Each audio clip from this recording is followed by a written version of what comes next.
Hello दोस्तों, आज का इंग्लिश वर्ड है वेंटेज। वेंटेज का क्या मतलब है? आइए सीखते हैं आज की इस छोटी सी वीडियो में। वेंटेज मीन्स तपवक या बरतरी। आइए इस वर्ड को सेंटेंस में इस्तेमाल करते हैं। The whole dispute looked silly from my vantage point.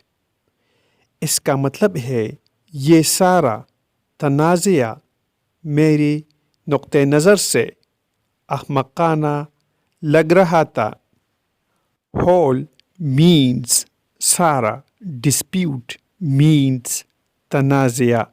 Viewers, channel को सब्सक्राइब करें और वीडियो को लाइक और शेयर ज़रूर करें। Thanks for watching.